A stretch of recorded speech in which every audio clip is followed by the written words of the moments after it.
Hello, you're watching the Lads It's Tottenham podcast. I'm the caller, joining as ever from the man cave. It's a bit chilly in the UK at the moment.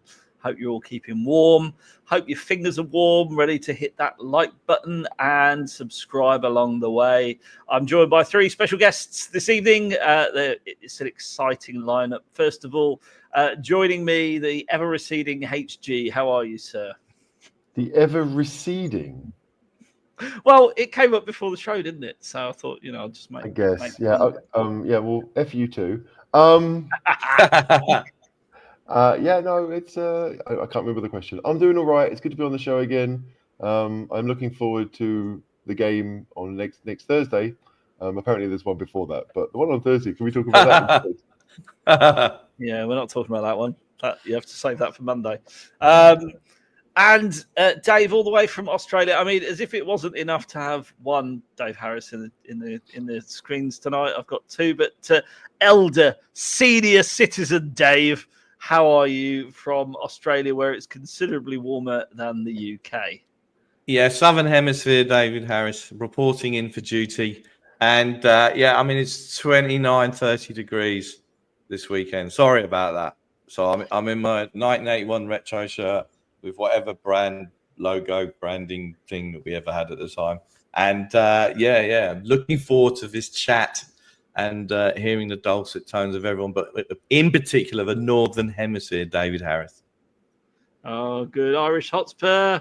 You're on mute at the moment, mate. So just make sure you're off mute because we want to hear from you.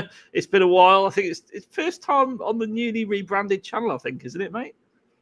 Yeah, last time I was on it was the Cheese Room. Now it's Lads It's Tottenham, so I'm excited to be here. Thanks very much for having me. Northern Hemisphere David Harris reporting for duty. Good man. And the flat cap is ready to rock and roll. Let us know where you're watching from in the chat. 42 of you already watching, which is fantastic. Please do smash that like button. We appreciate it if you're over on YouTube. There you go. I look forward to that. I was going to clip up, actually, but didn't have time in my busy day today. I was going to clip up the last time I had some Man City fans on the channel. Because it's definitely worth rolling out Man Candy every now and again.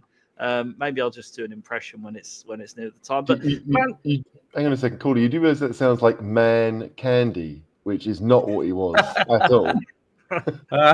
Well, it depends what stirs your fancy, really, Mank Andy.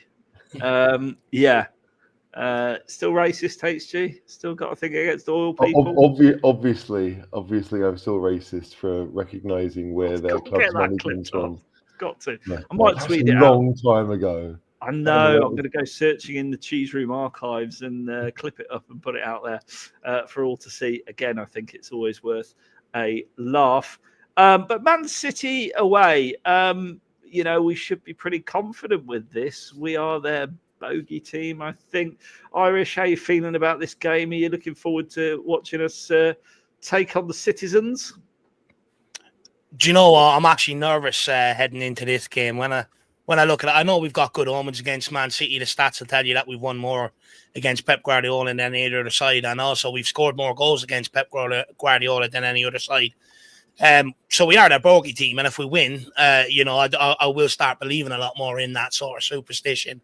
But look, Man City, I think they're going to be a different beast. They really need this win just as much as we do to sort of kickstart their career. Guardiola signing a new contract also makes me a bit weary. I think maybe players, took their foot off the gas a little bit before that with his future up in the air. Now that he's signed a new contract, I think they'll be back again very, very hungry. They're getting players back from injury as well. So I think it's going to be a very different Man City team than what we played in the Cup game. The team we played in the Cup game, they had a lot of youngsters out there, a lot on the bench. We didn't face Haaland at all. So I do think it's going to be a lot different. And when you look at our away form under Postecoglou, it's absolutely appalling. It's nowhere near good enough. So, all in all, it's going to be a very, very tough game tomorrow. When you throw in our injury crisis, we're sort of down to the bare bones right now in midfield, forward line and back line. It's going to be a tall order for Tottenham Hotspur, but we left ourselves in this situation, especially with the defeats against the likes of Ipswich and Palace, and it's up to us to respond. A very good summary. My run sheets. Yes, I have a run sheet. It's incredible.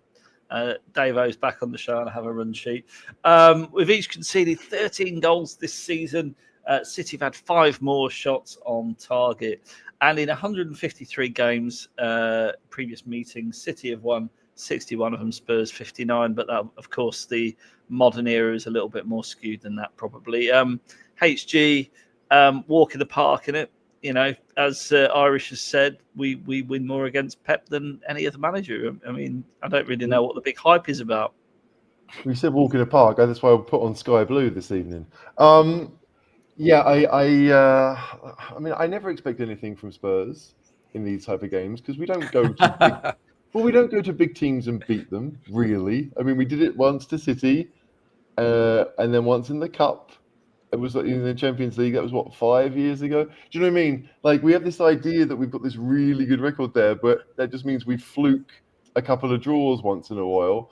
So, yeah, like, I'm not expecting much. I don't think City are as good this year as they have been, but the same could probably be said of Spurs. So it's always fun. It's kind of a free hit. Like, we've got a decent attacking record. I think the 2 teams with the most goals in the Premier League this season. So, you know, it could easily be another high-scoring game. But yeah, no Spurs fan is going there with any confidence, and probably right. And maybe the same is true of City fans. Let's be fair. DaveO, you know, City have only won 3 of the last 10 games versus Spurs. Is that right, Paula? Is that right? How did you know that? How did you know that? Believe it or not, have scored at least twice in the last 3 visits to the Etihad. Should this not be a cause for optimism? If you don't win I mean, I can't believe that we haven't won at the podcast content awards year again with that kind of fact and the way that you delivered it. I'll be honest, you have to pay to enter, and you know we're just not making enough money. Hit the like button. Is that true? I didn't know that you have to pay to enter. Everything is paid. If you want some work, you got to pay for it. Dave, okay. You know, it's not necessarily there. You're not necessarily on merit. It's like, you know, winning an election. You've just got to put bankroll the sucker. Wow, I see. I never knew. Anyway, yeah, right. Look, at the end of the day, I think that I'm going to say that Kulusevski, I'd put him out on the right this time, up top. And I know he's had a great season in the middle, but whenever he's played there and he's really kind of stretched to play well. Some of those games when we play away against the top teams, I like him on the right. Normally I don't because I hate it when he cuts in and takes 5 hours to put the ball in. But on something like this, I would be thinking put him on the right. Now, last year we went up there with 4 fullbacks as our defence. Yeah. But this year it's different. We've got Daddy Davis, which is such a dodgy thing to say. We got Dragusin and his agent, who I think is quiet this week, the agent. And we've got Big Dom up front. Everyone needs a Big Dom in their life. And so I believe this time. Is that what's the matter? I'm being serious. They got no Rodri. Pep signed a contract, and apparently he'll never, ever manage the Spanish team because of the Catalan issue, whilst at the same time he works for a bunch of sports washers, apparently. But, this time, stick Kulu on the right. Let's get Sarr in the middle. Is Bentancur out now? Out now. He's out, mate. Yeah, he's out. Well, I'm sure we'll get on to that brilliant appeal decision later on in the show. we'll absolutely discuss it, yeah. Brilliant. But, look, Haaland, I've got a bit of a conflict of interest. Do I drop him from my fantasy team this week or not? I've been thinking about dropping him, but he's up against Dragusin and Davis, and he's at home, and we've only won 2 of the last 11 away games there. But let's all believe, right? Because in the season of 92-93, we beat them 4 times. League Cup, FA Cup, home and away league. We've done them in the League Cup, and now we're going to win there tomorrow, and we'll beat them 4 times this season. We're going to summon the ghost of Vinny Samways and Steve Sedgley and yes, and Naeem. That's right. Yes, this is it. Line. The look of the 3 of your faces, you're looking at me like I'm mad or something. Come on, let's get amongst it, because it is archetypal Tottenham to lose at home to Ipswich and go up to City and win. That's Tottenham. That's our club. That's who we love. And as we all know, we've got our club back. Irish. Team news. What do we need to know? Who's available? Who's not? Oh well, you've no Romero Van de Ven, no Odegaard, no Richarlison, no Mikey Moore, no Bentancur because of suspension. So we are down to the That's bare 6, isn't it? bones right now. Yeah, it's enough, especially because we don't fill the squad out to be able to carry them every single season. So yeah, we're down to the absolute bare bones. That's your team news, really. All right, I'll put it a different way. What would your 11 be, Irish? Well, look, I think across the back line, obviously, we have no choice. Heading into midfield, do you know what? I sort of understand what Dave is saying about maybe pushing Kulusevski out to the right wing for this for this game. I think with Man City, because we've got Ben Davies and Dragusin as centre-backs, well, Ben Davies has actually been pretty steady Eddie this year. But Dragusin, he's been caught a few times in possession. And I think if I'm Guardiola, I would instruct my team to press Tottenham nice and high. When Ipswich done it, Palace done it, Galatasaray done it. It caused us real problems. We couldn't play out and we couldn't play through it. So if I'm Guardiola, that's what I'm instructing my team to do. So I think you do need that out ball in that forward line, whether it be Dom Solanke or someone like Kulusevski out on the right-hand side, because, we can't keep trying to play through the Man City press. If it's going to cause us issues, at some point you have to play beyond it. So I wouldn't be against it. And also, I think, Porro's defensive capabilities has been called into question a lot more this season. But I do think that's because, Kulusevski's moved into the inside and Johnson's out on the right-hand side. And Johnson doesn't get back and give him as much protection as maybe Kulusevski did. So I think there is merit to maybe what, David Senior right now is saying. But ultimately, I think he'll play in the midfield. I think Papamata Sarr, I would like to see come in alongside him. And the reason why I say that, it's nothing against Maddison. I just think, away from home, we need that extra bit of steel in the midfield, someone that can get around, make tackles, disrupt Man City, because they are going to dominate a lot of possession. So you do need someone that will get amongst it. And plus, when you look at his output in terms of goals and assists, it's very similar to James Maddison. So it's hard to make the call for James Maddison come into the side if he's only offering you one side of the game. And then up front, across the forward line, it picks itself, doesn't it? We don't have any other options. I think we'd be relying on like Will Lancashire and young Bennett's from the under-18s or under-21s to come in onto the bench tomorrow. It'd be very youthful looking, I reckon. So are you saying the middle three? Are we saying, so obviously Basuma, Sarr. So are you saying Kulu out on the right or Kulu? No. Kulu will play in the middle, but I do think. Yeah, I know, but point. Yeah. So I don't think you can take Kulu out the middle, because when you look at his stats, he's actually created the most chances from open play in the Premier League, and he's turned over the most possession in the final third in the Premier League from moving inside. So I'm not sure you can really move him out of there right now. HG, what's your 11 look like? Well, it seems like everyone isn't mentioning the one guy that no one wants in the team. Like, like maybe moving Kulusevski out to the wide to replace. I'm not going to talk about him, but we need Kulusevski in the middle because suddenly we're short of midfielders. I don't know how that worked. If we decide that we need to keep the ball, it means Kulusevski has to play as the right winger. Frankly, because our favourite right winger doesn't keep the ball, doesn't track back, as Irish said, and isn't much use unless we hoof the ball over the top and hope that he runs onto it. If you do that, and obviously Bentancur can't play, which is a real shame. So you've got, Bissouma and Sarr, and Maddison would be next up. If we really wanted to try and play through people, then Maddison would be there. Maybe pushed further up the pitch as well. And you might want to try Archie Gray in midfield. I don't think it's a game for Bergvall, but it's just like, it seems as if no one here really wants to play our favourite right winger, even though he will play. He will start for sure. It's Golden just boy. Spurs are looking for a reason. Spurs fans seem to be looking for a reason for him to stiffen up the midfield, and that means Kulusevski goes wide. It's a shame that we've lost both of our main centre backs, because there is still part of me that thinks, three centre backs plus Porro and Udogie as the wing backs would work relatively well. Even if you were playing in a 5-3-2, you could then play our favourite right winger as a striker and just say, run off Solanke, and that might be useful. But we're in a problem where, in my head, we were starting to make Bissouma, Bentancur, Sarr actually as a three could work pretty well. But now that you've lost Bentancur, the idea of bringing someone else in means that maybe we'll need Kulusevski more in midfield, but we've got to be able to have players who can keep the ball. And we've seen a number of times this season that, if our favourite right winger is one of those front three, it don't happen. I like the idea of Gray. I like the idea of putting Gray in. Why not? Well, he's generational, isn't he? So, why not? I mean, I've seen his granddad play, or his great uncle, one or the other, or both.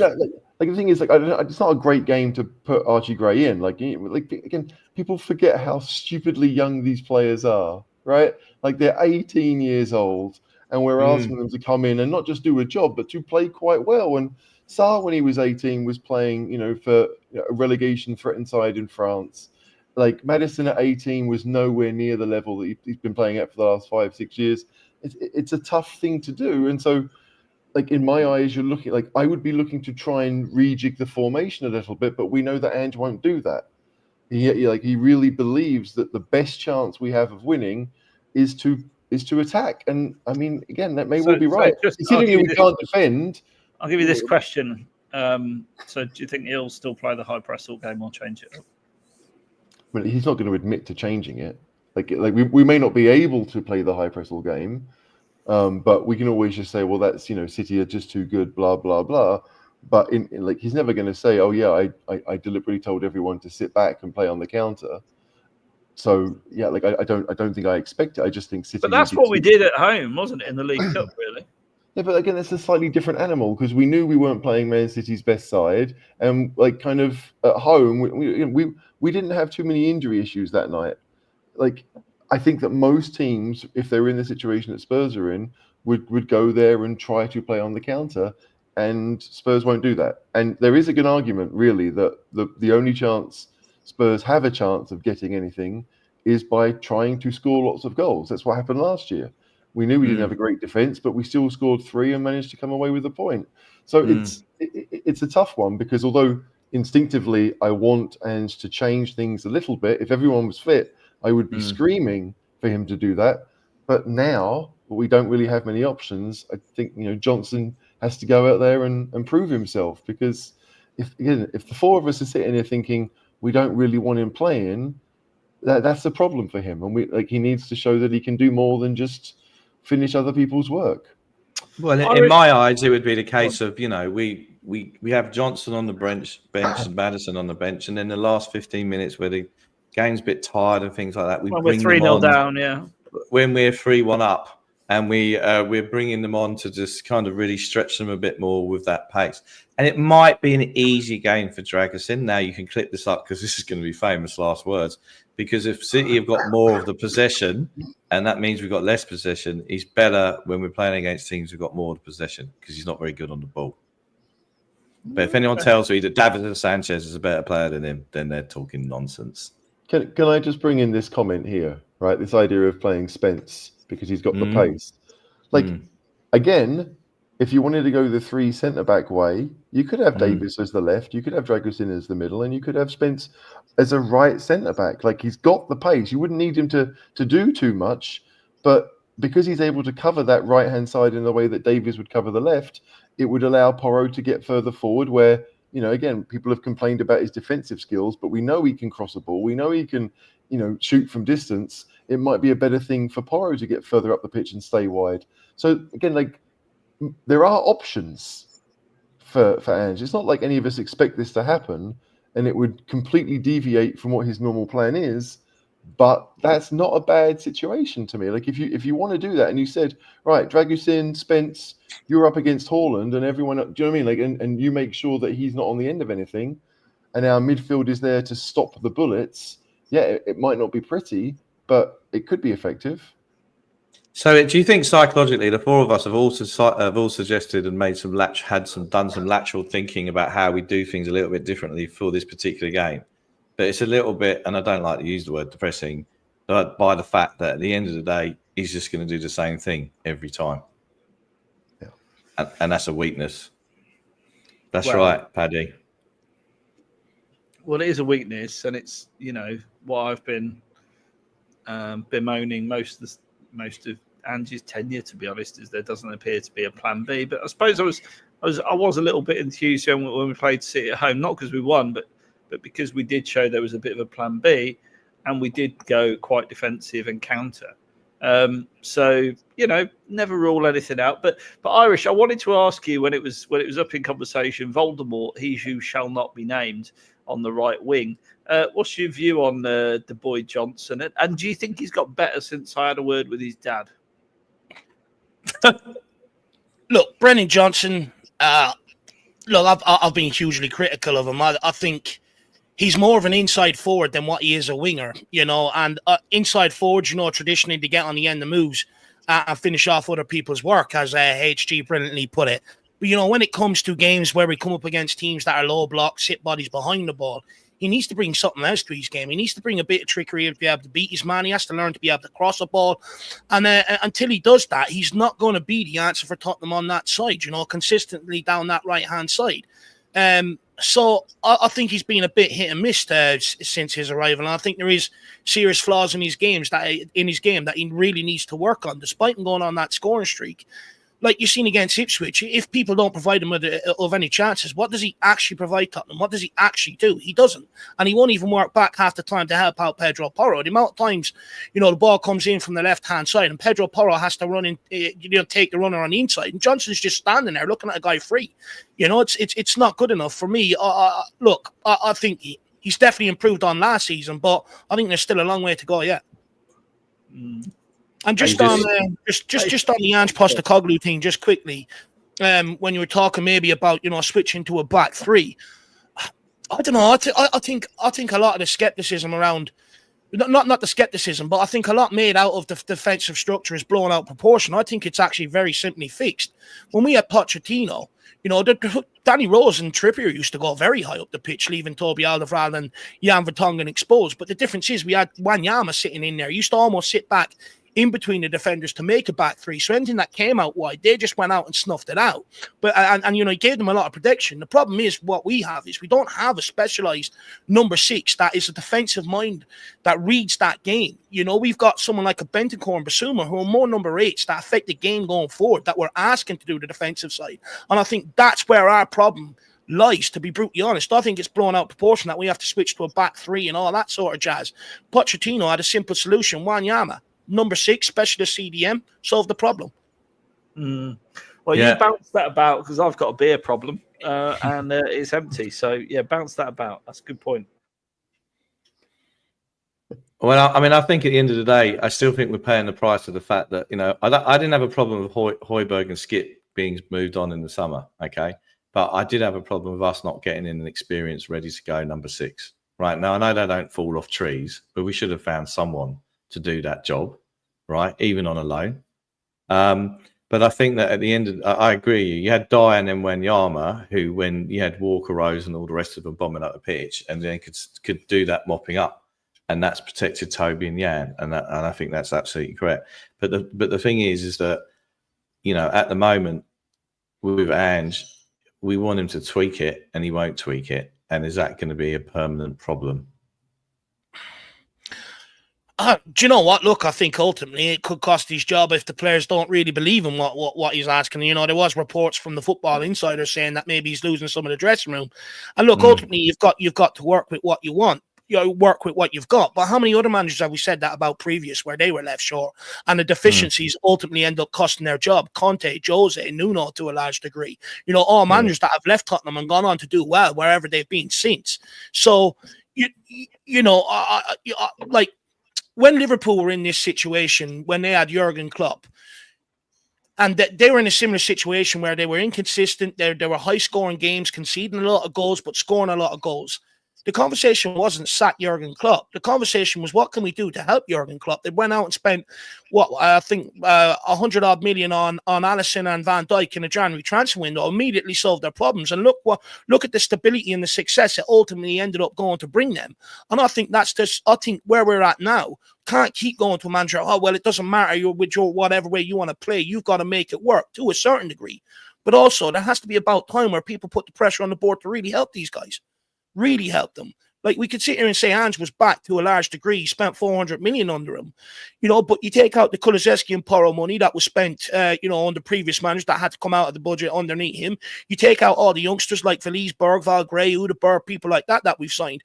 We haven't invested that much into a squad to really help them, that it really needs from where it was. So, I think this summer we pulled back in terms of helping them. We all knew we needed leadership, experience, players to come in here and provide real competition, and we didn't do that. We went out and signed a load of youngsters. The only one we really brought in was Solanke, and when you look at the 11 this year to last year, that's the only difference. And why would we expect Tottenham then to be any better than what they were last year? It might be a small, marginally bit better, but the same problem is going to still be there unless you address them. Yeah, I mean, it's interesting though. So there's a different podcast whose WhatsApp group I'm part of, and they're quite a positive group generally. I think they were all expecting Spurs to finish top 3, top 4. We do better than last season, and I just never saw it. And it's not like, again, I've said this plenty of times. I think most of the players that we bought this summer are probably going to be good signings for Tottenham eventually, yeah. Right? But unfortunately now, like, we've got more games. And we've been playing every 3 days for one international break already. We've got every 3 games, I think, until like middle of January, depending on where we finish in the Europa League. It could go on to the middle of February. It's we are relying on players that aren't yet reliable, and some of them have played better than others. There's no doubt about it, but it's not the kind of squad that I think most Spurs fans want to see. We don't want to see a bunch of teenagers. And when you think like the players like we signed last summer, in fact, a lot of the players that we've signed in general since Ange took over were 22 or younger. So even for the 22-year-olds to come in and hit the ground running is rare, right? The fact that Van der Ven did it is great, but we can't expect that. Like, I think it's one of those weird things that I don't want Ange out, because I think that generally speaking, if things continue to go this way, like, we do win games pretty well and we do score lots of goals, and that's only a good thing. But yeah, like, we're not setting him up for success either. And what are we going to do? Like, I just don't, like, none of us can expect Yang to come in January and play well. Really, he might. No. He might surprise us all, but it's unlikely. And you're looking at youngsters. I mean, like, you might be able to say, all right, some of them have played Premier League before, and so you expect somewhat better. But it is just, we have set ourselves up for a great 2028-29. But if you think about it, like, even at that point, Bergvall and Gray will only be 22. They'll be the same age as Van der Ven was when he signed with us. And he'd only played, 2.5 seasons of professional football by that point. Yeah. It's just, we have set ourselves up for frankly, being mid-table and having won 5 games, considering it's the same as a lot of other teams. Maybe Ange's done quite well. 3 points off third. Yeah, I mean, if you view it like that, then yeah, like, everyone is a much of a muchness, and when we've got a bunch of kids coming on to help us see out games, it's maybe good, but it's a struggle where I think every Spurs fan knows that we don't have the type of players where we can go out and play a game that dominates opponents regardless.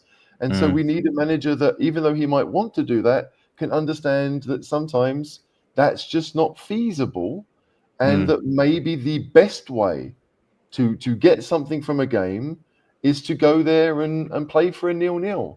I mean, like, it's happened against Spurs for teams that have less talent than we do. So Arsenal did it. Arsenal did it last season. Yeah, there's nothing to say that we can't do the same. Like, I don't consider it defeatist to think that we can't go out and outplay Man City, but to go there and just maybe give ourselves a better chance, but probably get thrashed. It can't be good for anyone. Do you know what? I'm of the opinion that I think we're damned if we do and damned if we don't. I think we put ourselves in a real pinch. I think, look, for those who are Ange out, I think if you sack Postecoglou and bring someone in that is ultimately, whoever you bring in is going to be a bit more pragmatic, I question, will they get the same out of front line that he's got? Because I think we've got an average front line that he actually puts into positions quite regularly, which is why we're seeing us score goals and stuff like that. But if you have a more pragmatic manager, you're getting into the final third a lot fewer up times, which means someone like Johnson, he gets a good 5-10 opportunities down that right hand side at times to be able to put good balls in the box and stuff like that. If you bring that down and automatically reduce that, he's not going to be as potent going forward. So you might tighten up defensively, but I think then you'll realize, you've got real problems across the front line. So I just think where we are now, we're damned if we do and damned if we don't. I mean, look, as far as I'm concerned, and we're not going to go down that rabbit hole. Changing the manager is a complete irrelevance. It makes no difference whatsoever. All right, and that's all I'm going to say. It doesn't, and I think we discussed it the other night. HG, to go and Irish, you're not saying anything that hasn't been said in the lads. It's Tottenham WhatsApp group in terms of the transfer window to sign one player that improves the starting 11 and a load of future potential talent, while simultaneously taking out experienced players like Højbjerg, Royale, for all their faults, experienced pros. And then throwing a load of kids in. What realistically do you think the outcome of that is going to be? Because it's not necessarily going to be to improve the team this year, is it? And that's the thing. I'm all for signing young talent. That's great. We should be doing that, and we should be signing the Bergvalls and the Spencers, etc., etc. But you got to have a bit of a balance, and I just think the balance is completely, it's non-existent in the last summer window. And the thing is, I can sit here and maybe blame Ange for some of the decisions he's made during games, but I do recognise that we've won a lot of games because of Ange's style of play. I don't feel like we were hugely better than Aston Villa, certainly not 4-1 better, but that's the result we got because of the way that Ange wants us to play. So there are massive benefits for that, but it's still, we've not set ourselves up as a club to have a successful season. We've put ourselves in a situation where we can beat anyone and we can lose to anyone. Yeah. And that doesn't feel much different to what we were last year. Take away the first 10 games when we got lots of results, but didn't outplay many teams, but we got lots of results. No. We're still, we're not looking for an identity, but I feel like people say we've got to get Ange out. If Ange basically said to his fullbacks, actually play as fullbacks and don't play as inverted fullbacks, we'd get better results. Just for that simple thing. If we said to Porro, hey, you know what, you're better out wide, we'll keep you out wide, and maybe that means our midfield three has to be slightly more defensive. Well, they've done that anyway. We've been playing Sarr a lot more than maybe we were at the start of the season. There are some games where we need to have... I still think some of the best football I've seen from Spurs this season, we were down to 10 men in Turkey, and we had a midfield of Bentancur, Bissouma, Sarr was on the pitch, and Kulusevski was dropping back, and Solanke was up top. And I understand that, Galatasaray were tiring by that point, but we looked like we had a team of players, a team that were there's only 10 of us, but we can take you. And we got a goal back, and we weren't too far away from getting an equaliser. And I find that worrying. We shouldn't look better with 10 at any point. But if we do, then that has to tell us something. Well, I have historically seen us better with 10 when Ramon Vega was sent off against Barnsley away. But he's a whole special case separately. But I think that the thing is that I think we have on paper, we have a stronger team because we've got Solanke in this season, right? Yeah. But I think Son's just coming off. And Romero's been poor this season. But as a squad, it's worse. But we've got more games to play because of the Europa. So that makes no sense whatsoever. Well, especially when you don't really want to play a weakened team in the Europa, because it's probably the best chance we've got of reaching the Champions League and to win a trophy. Especially with no drop down this year from the Champions League. It's not a show to go over the summer window, but it's cool. It set us up for a lot of problems. I think unless we sign a couple of players, and we could still sign a couple of players in Jan, right? But we could easily have a situation towards the end of the season that we're like what West Ham were a couple of years ago, where West Ham basically were throwing league games and concentrating on the Conference League. And it worked for them because they won it. But again, I don't want to see that from Spurs. I want this idea where, maybe we have 18 or 19 players and every single individual has a different idea as to what that best 11 is, or that best 11 might change based on opponent. And right now, if everyone's fit, I think the four of us could name the 11 that Ange is going to pick. Doesn't really matter who else is in the squad. And that's a problem. I think that's a problem. There are some who probably think it's great, but we need to have, and again, I don't blame Bergvall or Gray or I mean, Odebear's barely been fit to make a difference anyway. Like, there's nothing on these kids, but No. it is the case. Like, for Bergvall to come in, based on what I've seen, he needs to come on in games where we're not kind of under the cosh, and so playing at Galatasaray was not easy for him because they had a very strong team out. And he was unfortunate that at home against Karabag, he was taken off because Dragusin got sent off. So I've heard people talk about, Bergvall's not done this, not done that. He's not been as good as Gray, but then we're not really giving him a chance to show what he can do. We're asking him to do things that he might struggle with naturally. He seems to be more of a midfielder that needs a bit more space and a bit more freedom to move around. And in Ange's system, we just haven't been able to give him that. And it's not his fault. It's just I feel like we are struggling to find a system that allows our players to really show what they can do. I mean, I was talking to a Leeds fan the other week who's out here, and he was raving about Gray.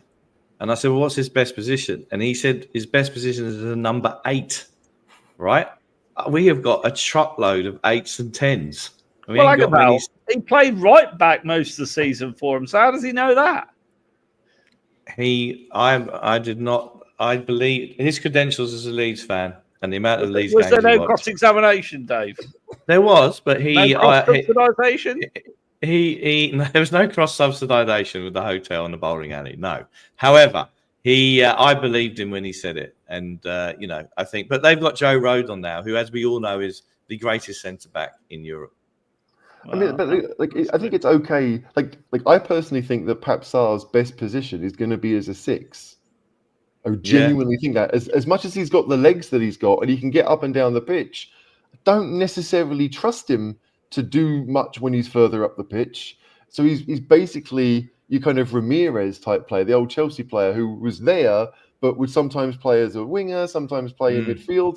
And I think Sarr, if he's got the legs and we need someone to cover those fullbacks, he should be going from side to side. He's really good at intercepting the ball in midfield. Yeah. And I think he's good on the half turn and he can play passes off either foot quite easily. He reminds me of Bentancur in that way, more so than Bissouma can do it. So I think it's okay to look at a player and think, maybe we're not using you in the right way, or you can end up being more than what we're currently seeing, because Spurs didn't buy Archie Gray to play right back, I don't think. Not long term. No. And so, because I think everyone in football understood that Archie Gray was in the team because when you're at Leeds in the Championship, you can put him at right back and he gets his minutes and he's involved in the game, but he's never really going to be that right back that's going to be tested too much. I think he's done really well as a fullback, weirdly more so on the left-hand side than on the right, but it's clear that he needs to be more involved in the game, and midfielders do that. So he starts against City, we've decided. Gray, number 6. Let's say Archie Gray does play at where Porro usually plays, and you put Porro further up the pitch. Does that help us?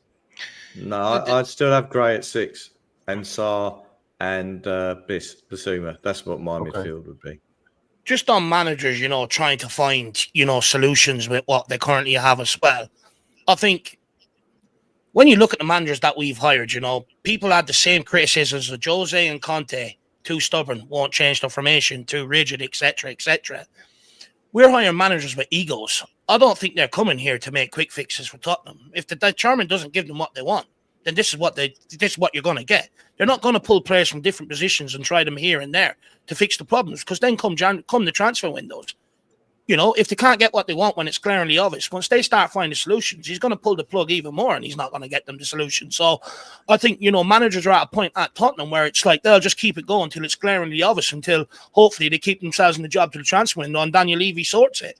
They're not going to find these shorthand solutions. It's a continuous thing I keep hearing. It's the same with Jose, same with Conte. They ain't going to do it. They're going to leave it exposed so they can get what they want in the January transfer window. They've all been in the game a long time to know how it works and how to try and get what out of your owners. So they're not going to make these solutions that fans keep asking for. Not when you have a manager that comes here with egos, that knows how to win. It's their way or the highway. If we want managers that are going to make solutions, bring in David Moyes. He's free.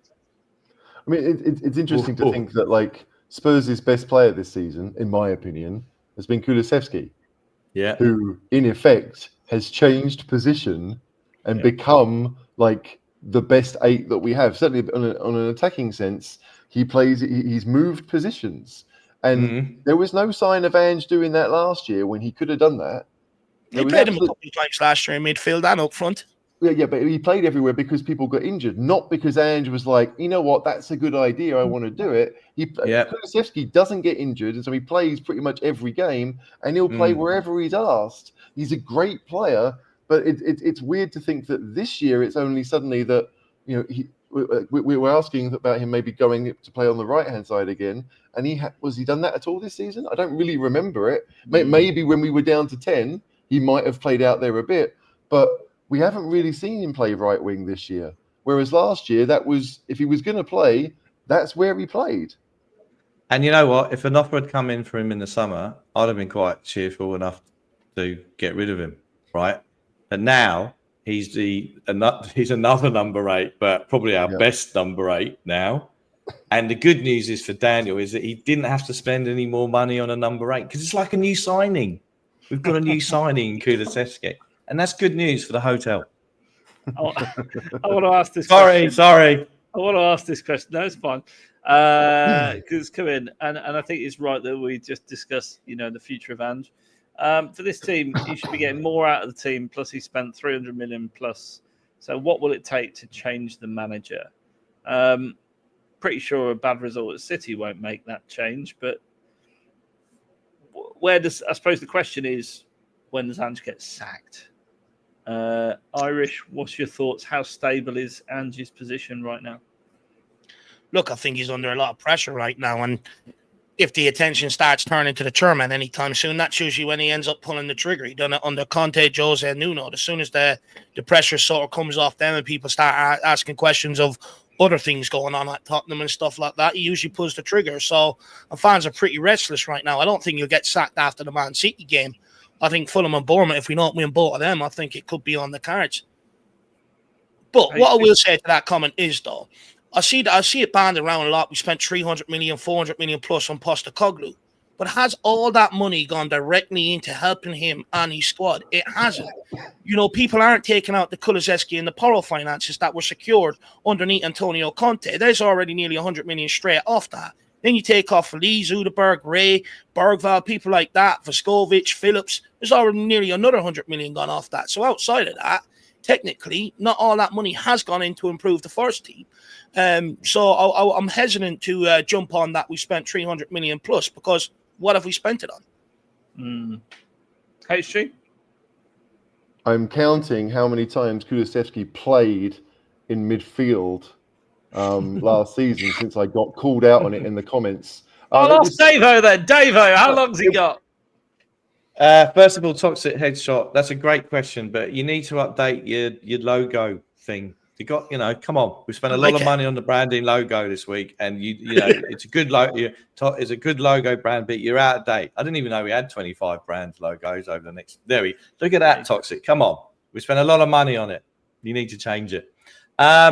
What would it take for Ange to go? Well, Daniel, if the masses in the stadium start to turn, that's when Daniel's finger on the trigger starts to get a bit itchy. And if I can quote an esteemed member of this panel who once said, you've got to hand it to Levy. When he realizes he made some mistake, he changes it quickly. Now, who said that? I can't remember.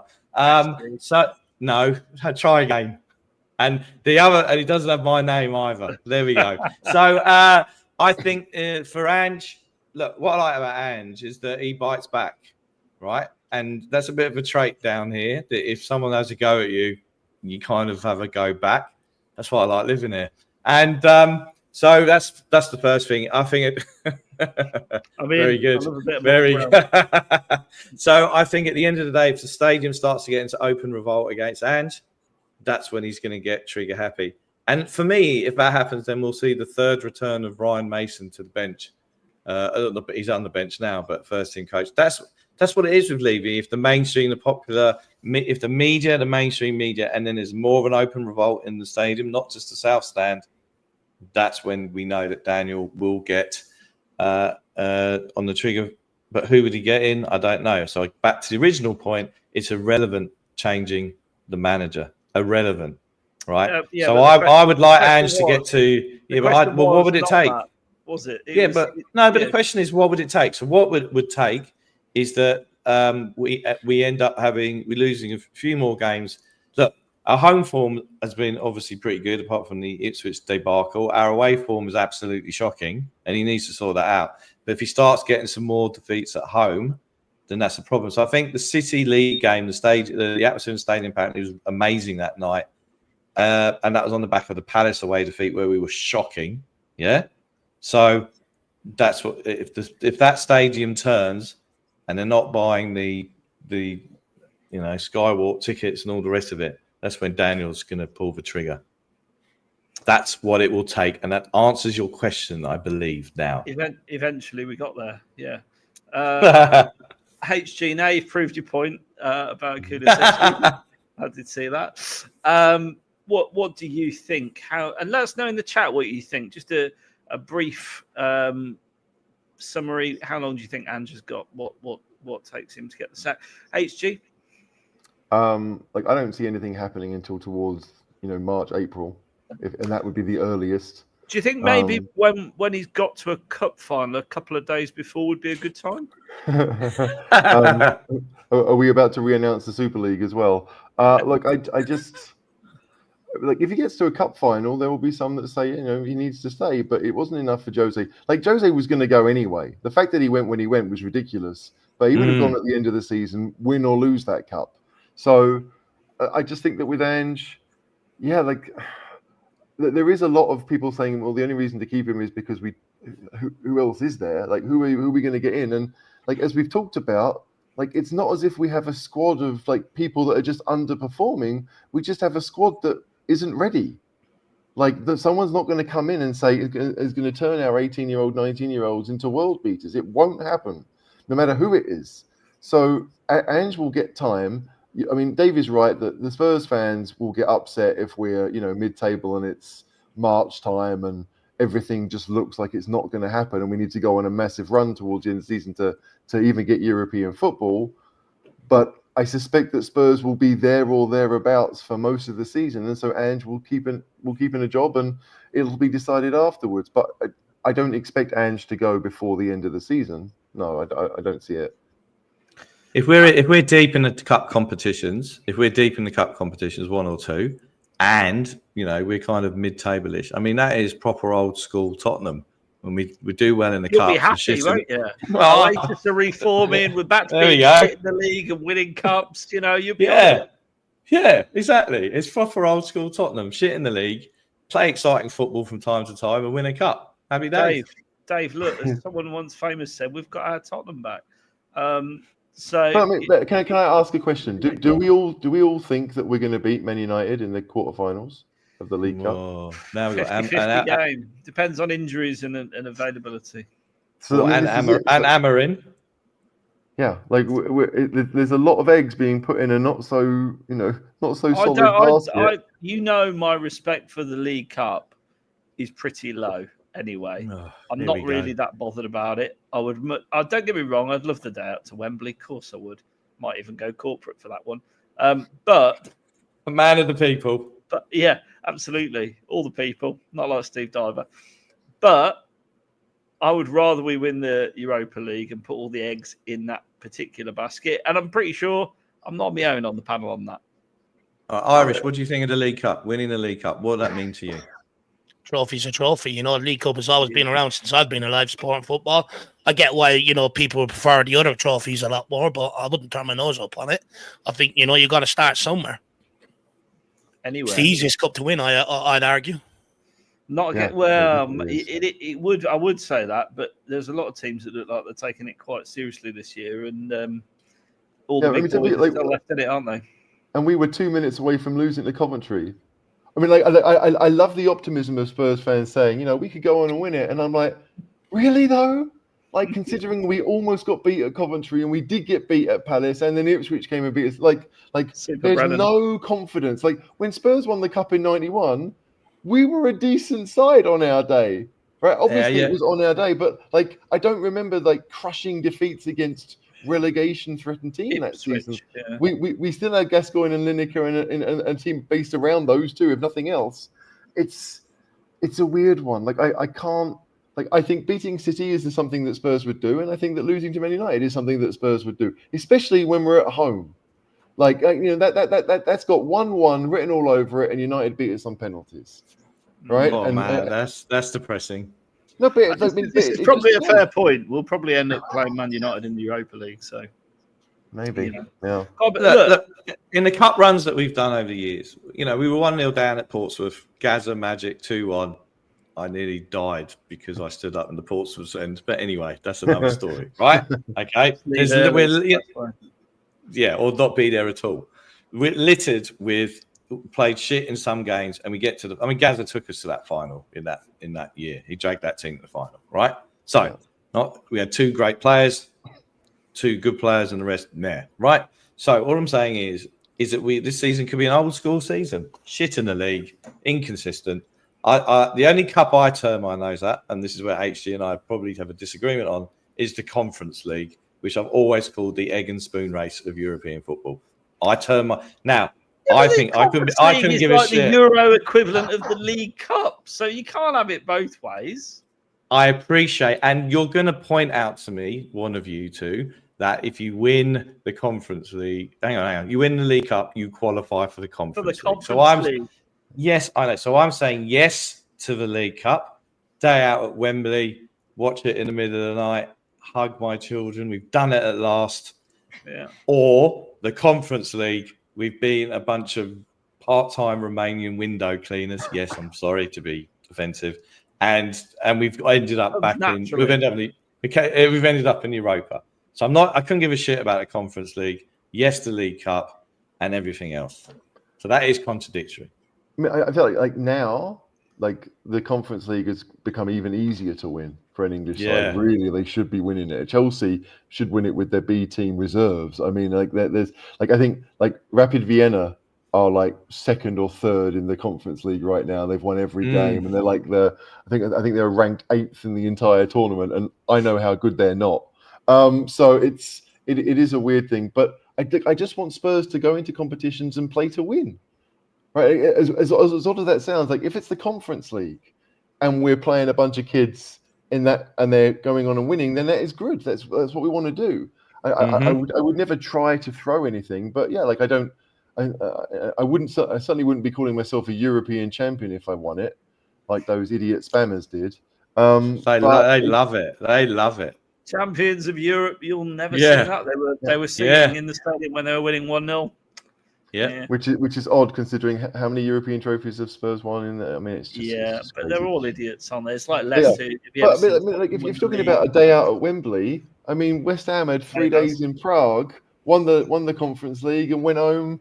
I mean, happy, and that's what Spurs fans, they want to go and watch Spurs and win and come home happy and have a good time. Like, yes, there's not much joy in beating those Romanian part-time window cleaners. But they beat Fiorentina in the final, West Ham, and it's something for them that when was the last time they won anything? I mean, I was barely born the last time West Ham won something that wasn't a championship playoff. So 1980 FA Cup. Yeah, exactly. They won the World Cup in '66, didn't they? Apparently. Yeah, all by themselves. Yeah. Yeah. I mean, look, there we go. We are digressing slightly. So Angie's secure. We know that much. Which means he probably isn't. And yeah. No, I think City. He definitely Let's is. get back to City. Yeah. Let's get back to City. Prediction. And then we're going to talk about Bentancur for a minute. Irish, what's your prediction? What's your match prediction?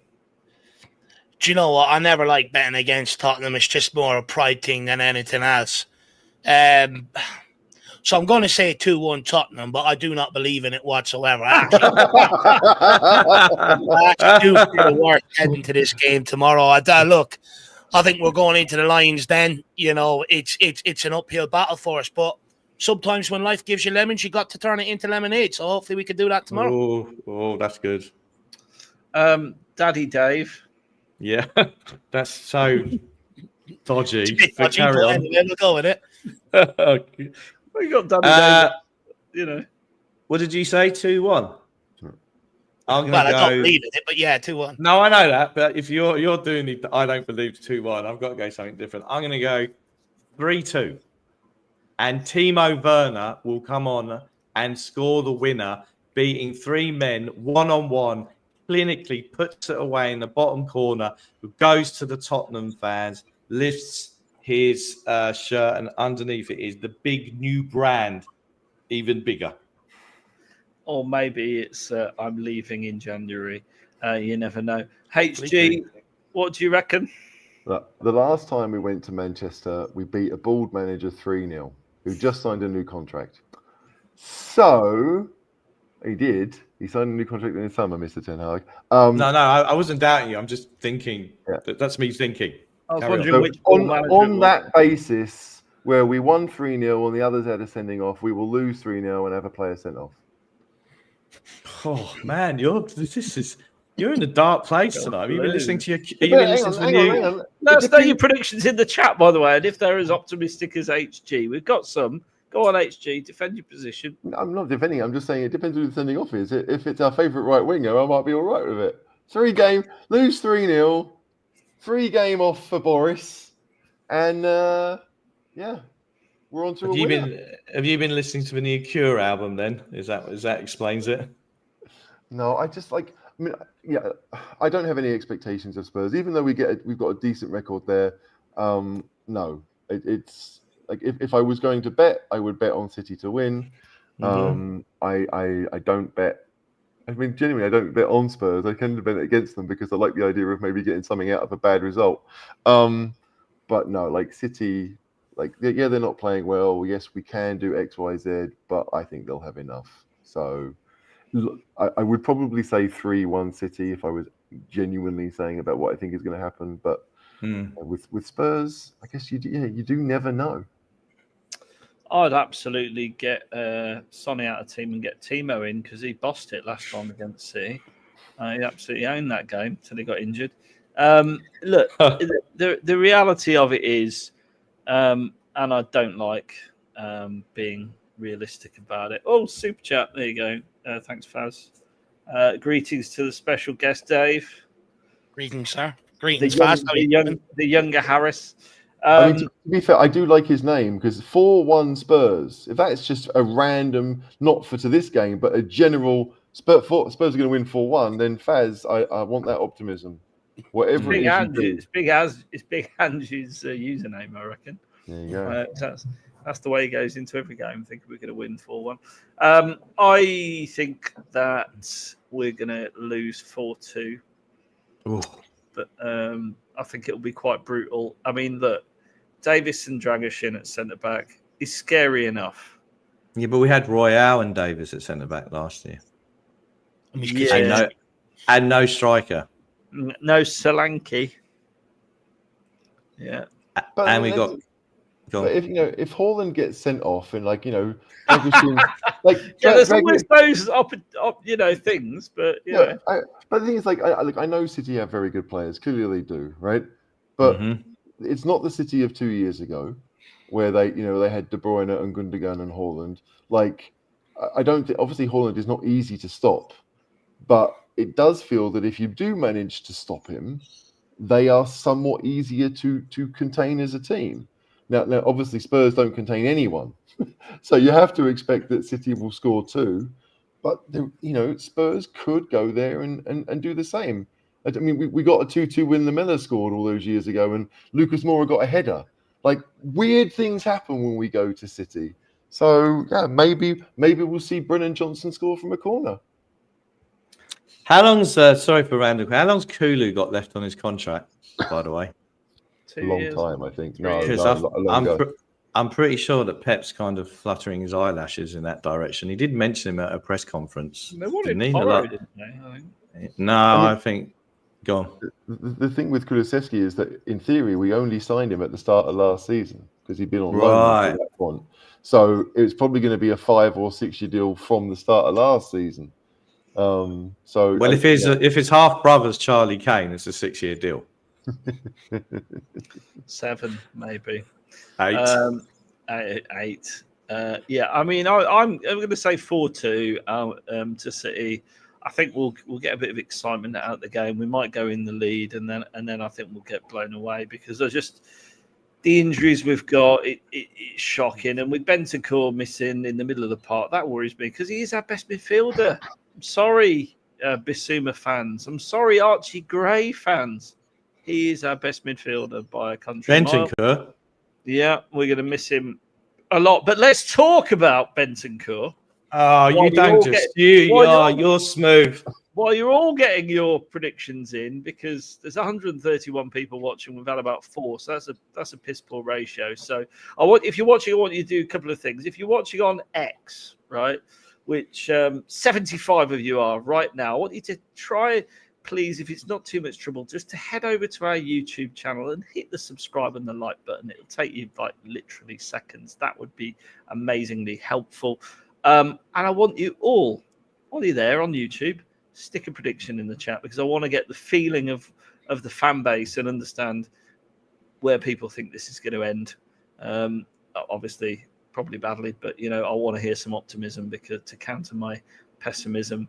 And I appreciate that's a long word. If some of you have come over from watching one of our competitor channels, I'm sorry for using long words. I don't mean the Irish Hotspur, by the way, because he's like no, but not the nominated ones who've paid. Anyone nominated, you're a melt. Yeah.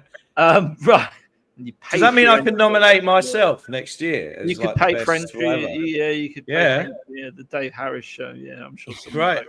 There is no Dave Harris show, but can't I be the best something or another? The best freelance floater. There we go. I mean, I've heard you call a lot of things before, but not a floater. We can add that to the list. Right. Bentancur, Benny, let's get your view on the ban. DaveO, I'm going to start with you because I'm pretty sure you'll have some views on this. And my beer's running low, and you're not very succinct, so it'll give me the perfect opportunity to reload. Well, you can go and get your beer and sort your mortgage out and sort the rest of the decorations out by the time I finish. So a couple of things, right? Obviously, Man City have cornered having that everyone's left. Sorry, HG. So, Man City's obviously cornered the best lawyers in the market because whoever advised Bentancur to make a submission along the lines of, I wasn't really being racist, I was being sarcastic, when his initial whole thing was apologising left, right and centre to everybody for any offence caused was ridiculous. And I think the balance of an appeal where it's one game difference. So the minimum, I think, is 6 games, wasn't it? And he got a 7-game ban. So the balance of one game appeal to get a better outcome for one game versus kind of the how the player is looking at the moment and how the club is positioned doing the appeal, I don't think it's worth it. The other thing that interested me as well is a statement that the Spurs Reach group published on X where they, condemned him for what he did, and what he said was clumsy, stupid, and likely did cause offence. But the issue that I have at the moment with all of this, so what's the name of that Chelsea Argentinian defender who led that chant? Enzo Fernandez. Right, so Fernandez led that chant, and he wasn't the only person singing on that bus. Everyone was singing it, right? And so who was on that bus? Probably 2 other members of our squad. And I didn't hear a word out of either of them apologising or distancing them from any of that. And that was the worst thing that what they did. And then the equivalence of the offence, both offences are making racist comments and not correct behaviour. But so Spurs Reach have condemned Bentancur. They've said nothing about the whole Argentine thing, which I think you can't pick and mix what you're going to condemn. And then this whole thing about this technical jurisdictional issue, because Bentancur wasn't released for international duty, but Hernandez was, but is either UEFA or FIFA banned Paratici. Is that right?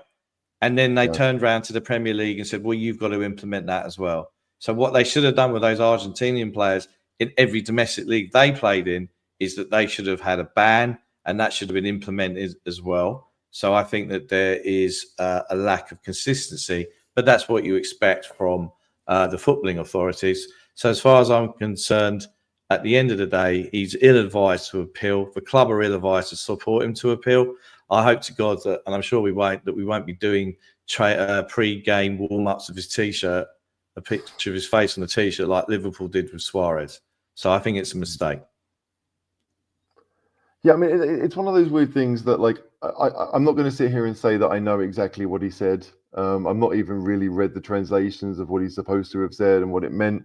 What I do know is that 7 even 6 feels like a lot, right? You're missing a lot of football for saying something dumb. Absolutely, it's dumb, right? At the very least, it's dumb.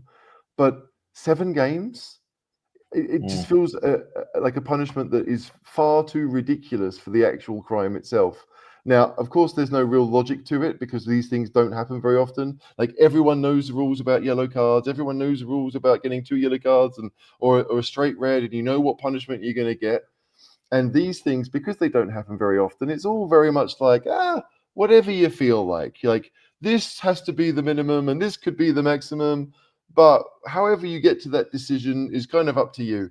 And I think that is the part that I struggle with because, like, yes, he should have known better. He's obviously a professional footballer. You can't make a comment that can be taken in that way. You just can't do it. But yeah, like, I mean, the comment that I think King Hoddle said about it should have been 3 games plus a base education program and a bigger fine. I mean, how do you hurt a footballer? You stop them from playing games, right? The fine is not really going to hurt anything, but it also feels like for something that you did off the pitch, that it shouldn't really take you off the pitch. It should be something like, yeah, okay, it's a fine for that. Like, you think about what Ben Thatcher did to Pedro Mendes all those years ago. That was on the pitch. You think about what, who was it? Di Canio, who pushed the ref and got a big ban.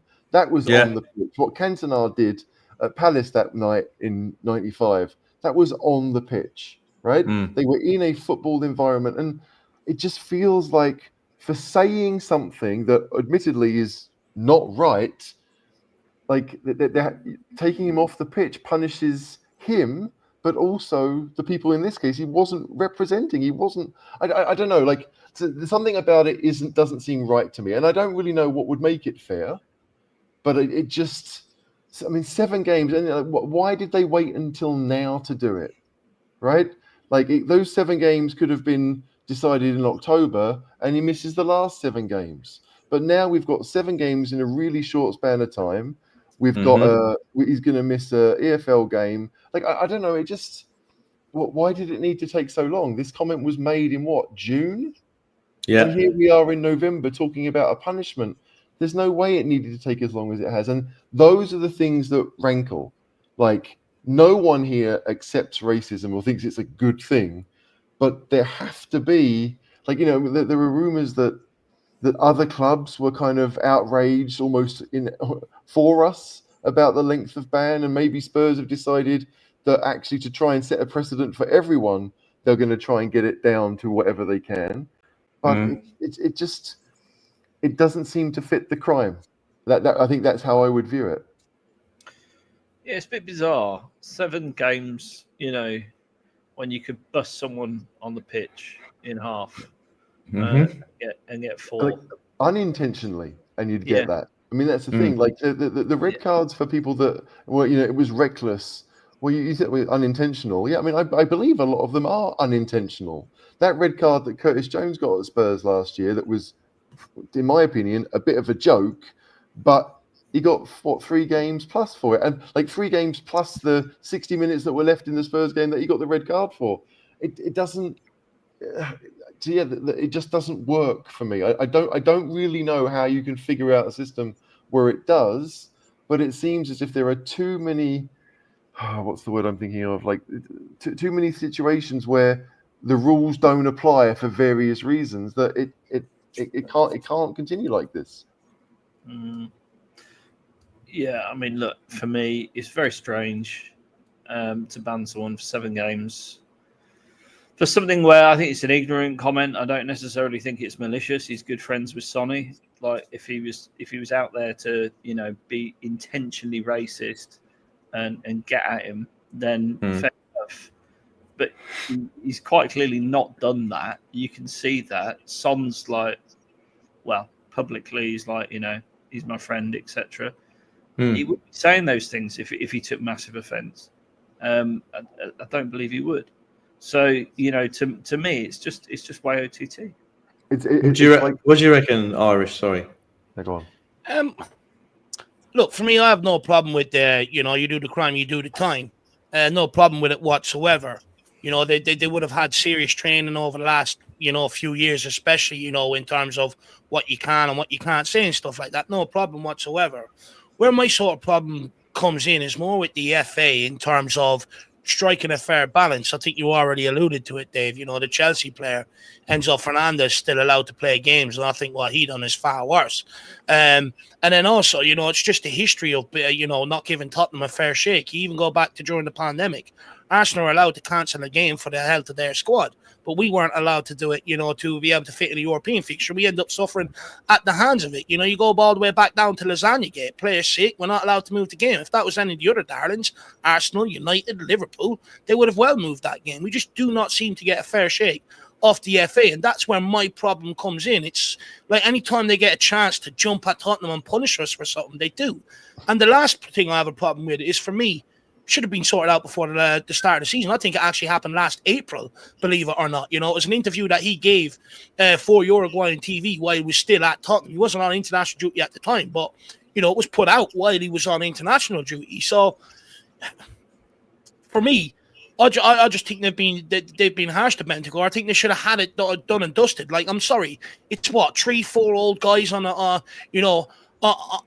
a committee. It doesn't take this long to be able to pull them all together, to be able to dish out and decide a punishment. This should have been decided before the start of the season. 7-game ban, start of the season, bam.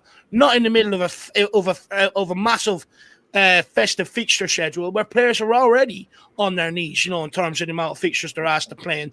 They're just affecting us coming into this time, and I think this should have been sorted out heading into the season. I agree. Well, look, it's been beautiful to have 3 wonderful Tottenham minds in the same room, and me, for the last hour and 15 minutes. So I want to thank you all. Irish, do you want to plug your channel while you're here? Yeah, thanks very much for having me. Really enjoyed it. You can find me over at the Irish Hotspur. I just sort of do what everybody else does, sit there, chat about Tottenham. So if that's your sort of thing, come over and smash the subscribe button.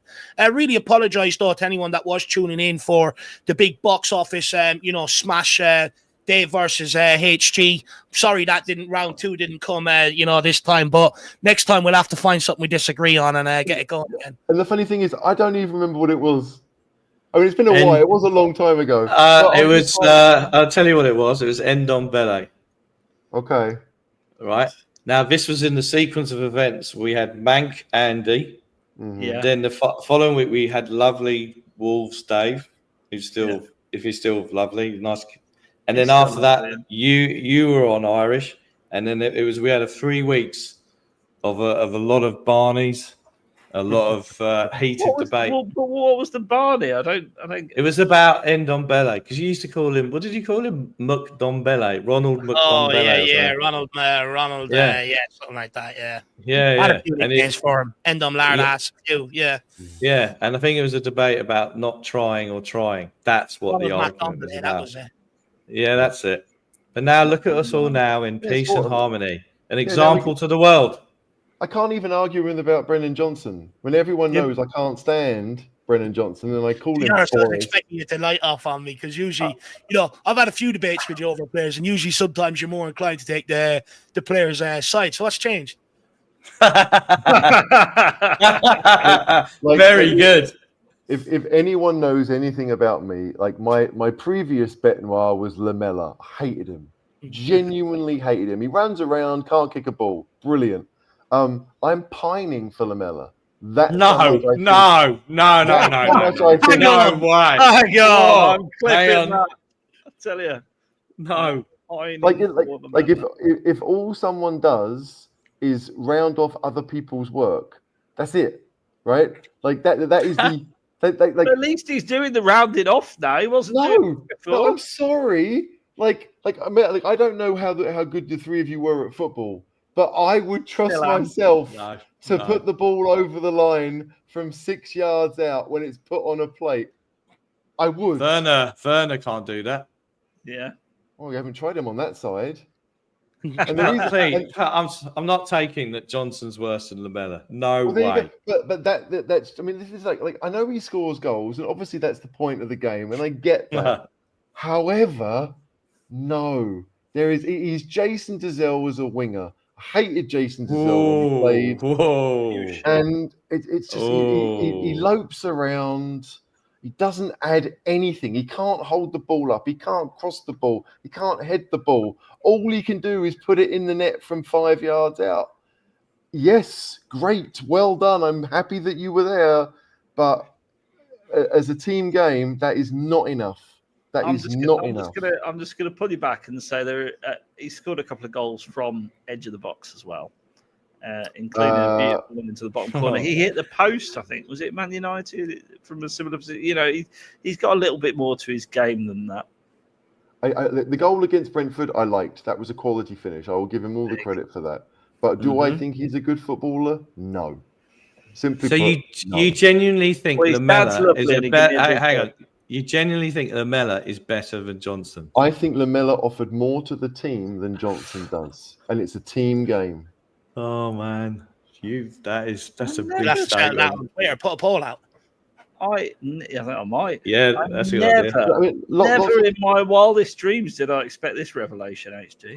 Amizaki scored a lot of goals for Wigan in about 7 or 8 games once. Didn't make him a great footballer, right? Like scoring goals, yes, it's a massive part of the game, but no, for Spurs to be where I want them to be, Johnson shouldn't be there. The fact that he plays every week is a massive indictment as to where Spurs are as a club, in my opinion. So there you go. That's cool.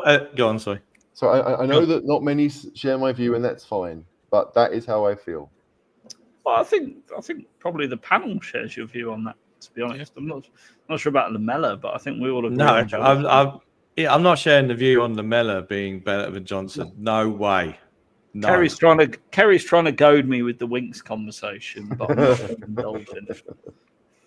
Yeah, I did think of you this week when I saw that. Harry Winks coming back to Spurs. Bring him home. Bring him home. Levy, do the deal. We need another 8 desperately. Knowing Spurs would end up paying more money than we sold him for, and that would just be the ultimate insult, wouldn't it? HG, on that bombshell, Harry Winks is not coming back to Spurs. Thanks for joining us this evening. You're welcome. DaveO, what time is it in Australia now? It's 9:23, and I'm about to head off to have brunch, which, as we know, is neither breakfast nor lunch, with Cam, who's up here from Melbourne. He's on his Instagram with all these shots of Sydney as a global. So he's loving his time in Sydney. So quite clearly, Sydney is better than Melbourne, and I'm looking forward to discussing it with him as he goes to see Pearl Jam for the 8th time in 1 week tonight.